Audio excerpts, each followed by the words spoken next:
ፈረንሳይ በዓለም ላይ ካሉ እጅግ ባለጸጋ ሀገራት አንዷ ነበረች።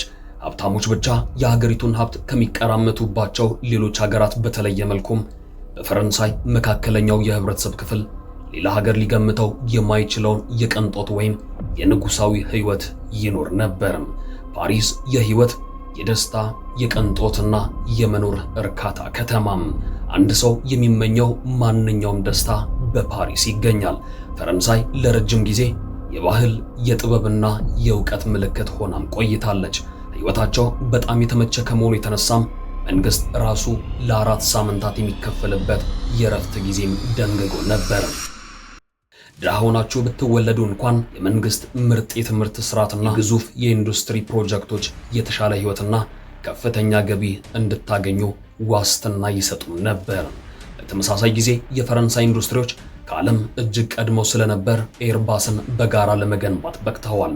በታሪክ ፈጣኑ የንግድ ጀት የሆነውን ኮንኮርድን በጋራ የገነቡ ሲሆን የዓለምን የቅንጦት ገበያም ተቆጣጥሮም ነበር። የፋሽን ትርኢቶች የሚዲያ ድምቀት እየሆኑ መጡም። የፋሽን አፍቃሪዎችም ወደ ትርኢቶቹ ይጎርፉ ነበር። የኢኮኖሚ እድገታቸው በጣም አስገራሚ ከመሆኑ የተነሳም የነፍስ ወከፍ ገቢያቸው በ12 እጥፍ አድጓል። ከ1960 እስከ 1980 ባለው ጊዜ ውስጥ ብቻም በ12 እጥፍ። ይህ የ1980ዎቹ የፈረንሳይ የኢኮኖሚ ህልም ነበር። ነገር ግን ከዚህ በኋላ የተፈጠረው ነገር የፈረንሳይን ኢኮኖሚ ወደ ታች መውሰድ ጀመረም። ከ1980ዎቹ ጀምሮ የፈረንሳይ ፖለቲከኞች በጣም አደገኛ ጨዋታ መጫወት ጀመሩ። ዛሬ ፈረንሳይ ለከፍተኛ ችግር የዳረጋትና ዋጋ ያስከፈላት ጨዋታ የፈረንሳይ ህዝብ የተድላ ኑሮ ያበቃውም የዛኔ ነበር። ዛሬ ፈረንሳይ በጣም ድሃ ከመሆኗ የተነሳም ከ3 ፈረንሳውያን አንዱ በቀን 3 ጊዜ የተመጣጠነ ምግብ መመገብ እንደማይችል ይናገራል። ከ18 እስከ 19 በመቶ የሚሆኑ ወጣቶች ስራ አጥ ናቸው። እንዲሁም የፈረንሳይ የነፍስ ወከፍ አጠቃላይ የሀገር ውስጥ ምርት ጂዲፒ ፐር ካፒታል ከ2008 ጀምሮ ባለበት ቆሟል። ይህ ማለት ለረጅም 18 ዓመታት ማለት ነው። ዛሬ ፈረንሳይ በወንጀል በተቃውሞና በሁከት ተወራለች። የመንግስት የዕዳ መጠንም ከሀገሪቱ አጠቃላይ የሀገር ውስጥ ምርት ጂዲፒ 100% በላይ ሆኗል። ስለዚህ ጥያቄው ግን በፈረንሳይ ኢኮኖሚ ላይ በትክክል ምን ስህተት ተፈጠረ የሚል ይሆናል። ዓለምስ ከፈረንሳይ ውድቀት ምን ትምህርት መማር አለበት? የፈረንሳይን የኢኮኖሚ ውድቀት ለመረዳት ማንኛውም ሀገር ሊፈጽማቸው የማይገቡትን ፈረንሳይ ፈጸመቻቸውን 3 የኢኮኖሚ ኃጢአቶች መረዳት ያስፈልጋል። ይህ ታሪክ ወደ 1973 ይመልሰናል። በ1973 በእስራኤል በግብፅና በሶሪያ መካከል ጦርነት ተቀሰቀሰም። አሜሪካ በዚህ ጦርነት እስራኤልን ስትደግፍ የነዳጅ አምራች ሀገራት በጣም ተቆጡም። በመቆጣታቸው ምክንያት በ1974 የአንድ በርሜል ነዳጅ ዋጋን ከ$3 ወደ $12 ከፍ አደረጉት። ስለዚህ የነዳጅ ዋጋ በ300% ሲንር በሁሉም የዓለም ክፍሎች የሸቀጦችና የአገልግሎቶች ዋጋም አብሮ ጨመረም።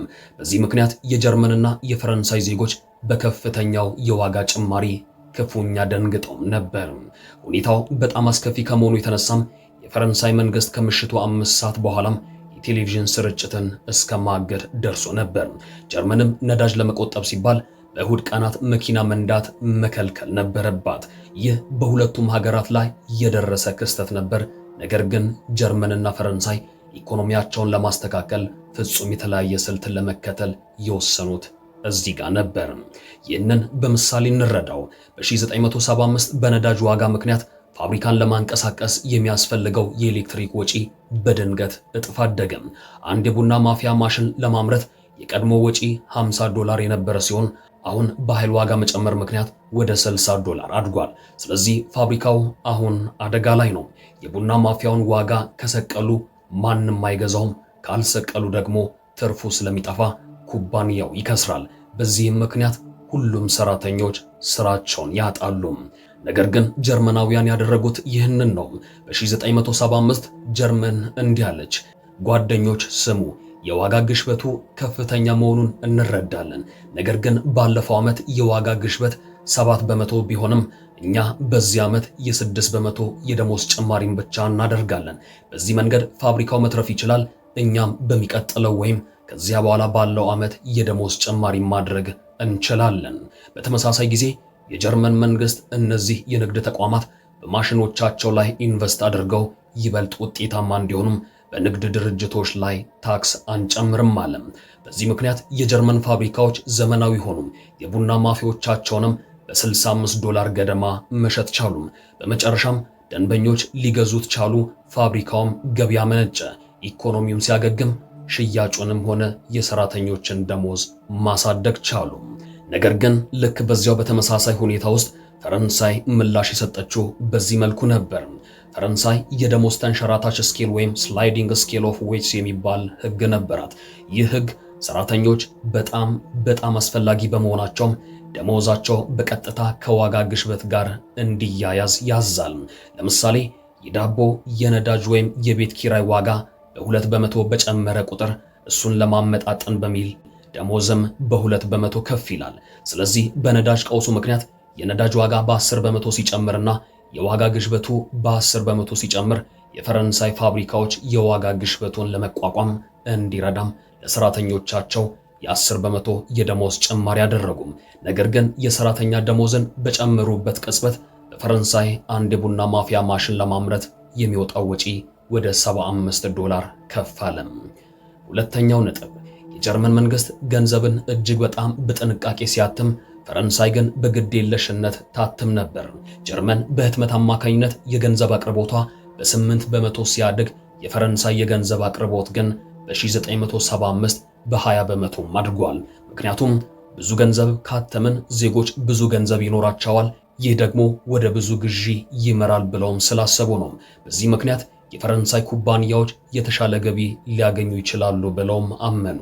ነገር ግን ውጤቱ ምን ሆነ ካላችሁም በመጨረሻ የፈረንሳይ የቡና ማፊያ $75 ሲያወጣም የጀርመኑ ግን $65 ብቻ ነበር የሚያወጣው። እንደ ዋልማርት ያለ ትልቅ መደብር ማሽኖችን ለመግዛት ቢመጣ የትኛውን የቡና ማፊያ የሚገዛ ይመስላችኋል? መልሱ ግልጽ ነው። የጀርመኑን የቡና ማፊያ ይገዛል። የጀርመን ፋብሪካዎች ምርቶቻቸውን በመላው ዓለም መሸጥ የቻሉት በዚህ መንገድ ነው። የፈረንሳይ ኩባንያዎች ግን ምርቶቻቸው ውድ ስለነበሩ መሸጥ አልቻሉም። በመጨረሻም ጀርመናውያን በቂ ገንዘብ ዝውውር ሲኖራቸውም ተጨማሪ ሰራተኞችን ቀጠሩ፣ የደሞዝ ጭማሪ አደረጉላቸው፣ ህይወታቸውም ተቃናም። በአንጻሩ የፈረንሳይ ፋብሪካዎች ስለተቸገሩም የፈረንሳይ ሰራተኞች ስራ አጡ። እንዲያውም የፈረንሳይ ምርቶች ውድ ስለነበሩ ፈረንሳውያን ራሳቸው የጀርመን ምርቶችን ወደ መግዛት ተሸጋገሩ። እንደ አውሮፓውያኑ አቆጣጠር በ1972 ፈረንሳይና ጀርመን ሁለቱም ላኪ ሀገራት ነበሩ። ነገር ግን ከ1974 በኋላም ፈረንሳይ ወደ ንግድ እጥረት ስትዘግጥ፣ ጀርመን ግን የኤክስፖርት ልዕለ ኃያልም ሆነች። በ1977 ፈረንሳይ በገቢ ምርቶች ምክንያት $2.8 ቢሊዮን ስታጣ፣ ጀርመን በኤክስፖርት $19.23 ቢሊዮን ታተርፍም ነበር። ከ1980 እስከ 2007 ባለው ጊዜ ውስጥም ፈረንሳይ 36 በመቶ የሚሆነውን የኢንዱስትሪ ሰራተኛ ኃይሏን አጥታለች። ይባስ ብሎ ደግሞ ከ1981 በኋላ የፈረንሳይ መንግስት ህጋዊ የሥራ ሰዓትን በሳምንት ከ40 ሰዓት ወደ 39 ሰዓት ዝቅ አደረገም። እንዲሁም ወርክ ላይፍ ባላንስ አስፈላጊ ነው በሚል እሳቤም የጡረታ ዕድሜን ከ65 ወደ 60 ዝቅ አደረጉት። ሰዎች ቀድሞ ጡረታ ቢወጡም ፋብሪካዎች ደሞዝ መክፈል አይኖርባቸውም ብለው አስበውም ነበር። ስለዚህ ፈረንሳውያን በወይናቸው የተዝናኑ በነበረበት ወቅት ጀርመናውያን ግን ኢኮኖሚያቸውን ለማሳደግ በፋብሪካዎቻቸው ውስጥ ይለፉ ነበር። ከዚያም ሁለተኛው አስደንጋጭ ክስተት መጣ፣ የቻይና መነሳት። ዴንግ ዚያኦፒንግ የቻይናን ኢኮኖሚ በከፍተኛ ሁኔታ ለወጡት። የኢኮኖሚው በር ለውጭው ዓለም ክፍት ሲሆን ኩባንያዎች ፋብሪካዎችን ለመገንባትና የቻይናን ርካሽ የሰው ኃይል ለመጠቀም ወደዚያው ይጎርፉ ጀመር። ቻይናም በፍጥነት የዓለም የማምረቻ ማዕከል ሆነች። በከፍተኛ መጠን እጅግ ርካሽ የሆኑ ምርቶችን የሚያመርቱ በሺዎች የሚቆጠሩ ፋብሪካዎችን መገንባት ጀመረች። በድንገትም የቻይና ፋብሪካዎች በጀርመን ወይም በፈረንሳይ ከሚመረቱት በጣም በረከሱ ምርቶች ዓለምን አጥለቀለቁት። ስለዚህ ለፈረንሳይና ለጀርመን ይህ ከባድ ወቅት ነበር። አሁንም በድጋሚ ሁለቱ ሀገራት ፍጹም ተቃራኒ የሆኑ ምርጫዎችን አደረጉ። እንደ አውሮፓውያኑ አቆጣጠር በ2000ዎቹ መጀመሪያ ላይ ጀርመን በእርግጥም ከፈረንሳይ በባሰ ሁኔታ ላይ ነበረች። ስራ አጥነት ከፍተኛ ነበር። የሰራተኛ ህጎች በጣም ጠንካራ በመሆናቸው ኩባንያዎች ማንንም መቅጠር አይፈልጉም ነበር። እናም ኢኮኖሚው በመጥፎ ሁኔታ ላይ ነበር። ነገር ግን ከዚያ በኋላ በ2003 እና በ2005 መካከል ሶስት በጣም አሰቃቂ ለውጦችን አደረጉ። በመጀመሪያ ኩባንያዎች ለአነስተኛ ስራዎች የትርፍ ሰዓት ሰራተኞችን በቀላሉ እንዲቀጥሩ አደረጉ። ሁለተኛ ለስራ አጥነት የሚደረጉ ጥቅማ ጥቅሞችን ቀንሱ።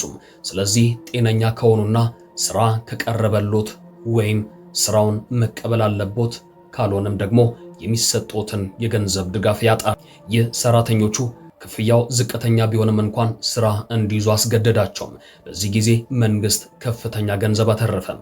በሶስተኛ ደረጃ የጀርመን ሰራተኞች ለብዙ ዓመታት አነስተኛ የደሞዝ ጭማሪ ብቻ ለመቀበል ተስማሙ። በምላሹም ኩባንያዎቹ ፋብሪካዎቻቸውን ወደ ቻይና ከመውሰድ ይልቅ በጀርመን ውስጥ እንዲቆዩ አደረጉ። ይህ መራራ መድኃኒት ነበር፣ ነገር ግን ሰራላቸው። ጀርመን የሰራተኛ ኃይሏን እርካሽና ተለዋዋጭ እያደረገች በነበረበት ወቅት ፈረንሳይ ግን ፍጹም ተቃራኒውን ለማድረግ ወሰነች። እንደ አውሮፓውያኑ አቆጣጠር በ2000 ፈረንሳይ በይፋ ሳምንታዊ የሥራ ሰዓትን ከ39 ሰዓት ወደ 35 ሰዓት ዝቅ አደረገች። ነገር ግን ክፍያው ባለበት እንዲቀጥልም አደረጉ። ይህ ሐሳብ በንድፈ ሐሳብ ደረጃ በጣም ድንቅ ነበር።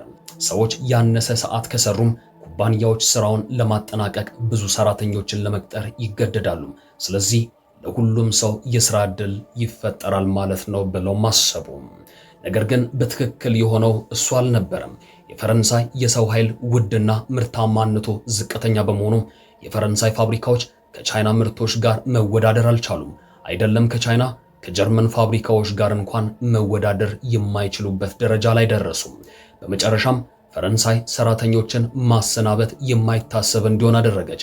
ይህ የበለጸጉ ሀገራት ከሚሰሯቸው ትልልቅ ስህተቶች አንዱ ነው። ይህንን ተመልከቱ።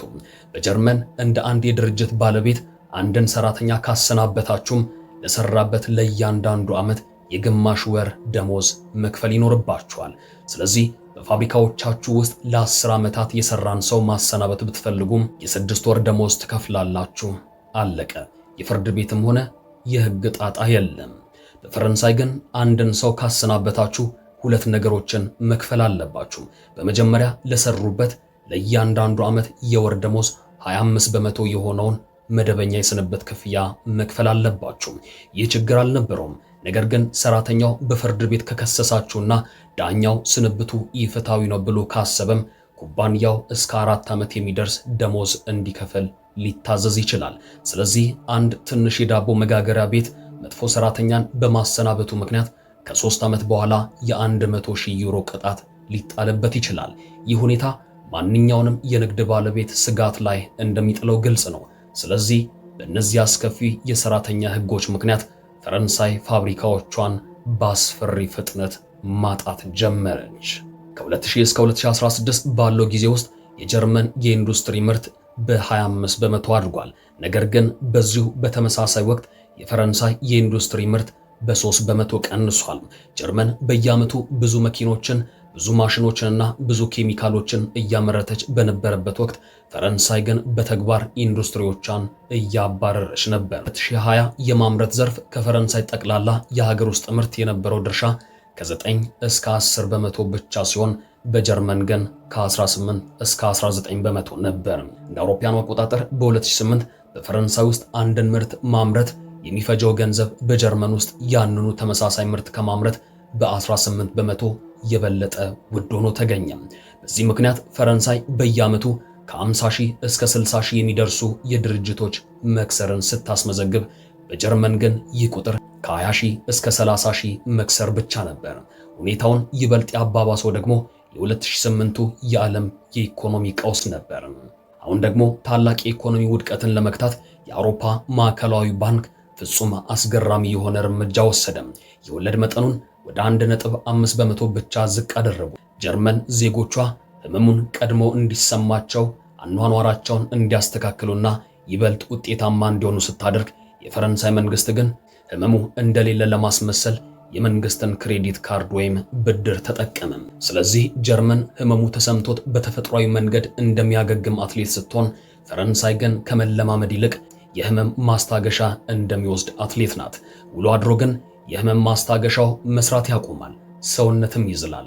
ማዕከላዊ ባንኩ የወለድ መጠኑን ወደ 1.5 በመቶ ካወረደ በኋላ በ2008 የሆነው በትክክል የሆነው የጀርመኗ ቻንስለር አንጌላ ማርኬል ጥቁር ዜሮ ወይም ብላክ ዜሮ የተባለውን ፖሊሲ ተግባራዊ ያደረጉ። ይህ ማለት የመንግስት ወጪ በጥብቅ እንዲገደብ ተደረገ። ከዝቅተኛ የወለድ መጠን ያገኙትን ቁጠባ ደግሞ የቆየውን ብሔራዊ ዕዳቸውን ለመክፈል ተጠቀሙበት። በዚህም የጀርመን የዕዳና የጠቅላላ የሀገር ውስጥ ምርት በ2010 82 በመቶ ከነበረበት በ2019 ወደ 59 በመቶ ዝቅ አለ። ፈረንሳይ ግን ገንዘብ በማውጣት ተጠምዳ ነበር። የኤሌክትሪክ ሂሳብን ለመገደብ ብቻ የፈረንሳይ መንግስት በ3 ዓመታት ውስጥ 75 ቢሊዮን ዶላር አውጥቷል። በ2018 ከህዝብ የመጡ ተቃውሞዎች መንግስት የታክስ ቀነሳና የደሞዝ ቦነስ እንዲሰጥም አስገደዱት። ከኮቪድ በኋላ የፈረንሳይ መንግስት የግል ተቀጣሪዎችን ደሞዝ ወደ 100% የሚጠጋውን የከፈለ ሲሆን በመጀመሪያው ዓመት ብቻ 35 ቢሊዮን አውጥቷል።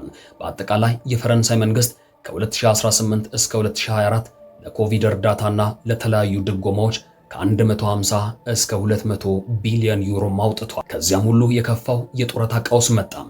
በዚህም ምክንያት በ2023 ሁከቶች ተቀሰቀሱም። አሁን ሂሳቡን ተመልከቱ። ፈረንሳይ ከአጠቃላይ የሀገር ውስጥ ምርቷ ውስጥ 14 በመቶ ገደማ ለጡረታ ስታወጣም እያንዳንዱ የፈረንሳይ ዜጋ ደግሞ በተግባር ለአንድ ጡረተኛ እየከፈለ ነው ማለት ነው። በዚህ ምክንያት ዛሬ የፈረንሳይ ወጣቶች ሀገሪቱን ለቀው መውጣት ይፈልጋሉ። ስራ አጥነት እየጨመረ ነው።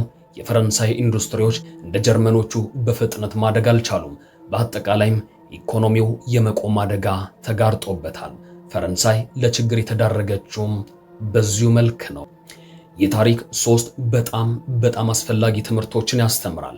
ትምህርት ቁጥር 1 የአጭር ጊዜ ህመም ሁልጊዜም ቢሆን ከረጅም ጊዜ ዕዳ ይሻላል። ቁጥር 2 ብዙ ጊዜ ጥሩ የረጅም ጊዜ ፖሊሲዎች ለሰዎች አሰቃቂ ሊሆኑ ይችላሉ። ነገር ግን መንግስት ህዝቡን ጠንካራና ተቋቋሚ ከማድረግ ይልቅ ሰዎችን ለማስደሰት ብቻ ከወሰነም በእርግጠኝነት ጥፋት ይከተላል። ጥፋቱ ወዲያውኑ ላይመጣ ይችላል፣ ነገር ግን ከ10 ወይም ከ20 ዓመታት በኋላ መምጣቱ አይቀርም። የመጨረሻውና ከሁሉ በላይ አስፈላጊው ነጥብ ሁላችንም መረዳት ያለብን የነጻ ስጦታ ስልት ድምፅ ለማግኘት ምርጡ መንገድ ቢሆንም ሀገርን ለመገንባት ግን እጅግ የከፋው መንገድ መሆኑን ነው። አብራችሁን ስለነበራችሁ እናመሰግናለን። እንደዚህ አይነት ጥልቅ ትንታኔዎችን ለመስማት የቻናላችሁ ቤተሰብ ይሁኑ። ሰብስክራይብ አድርገው የደወል ምልክቱንም ይጫኑ።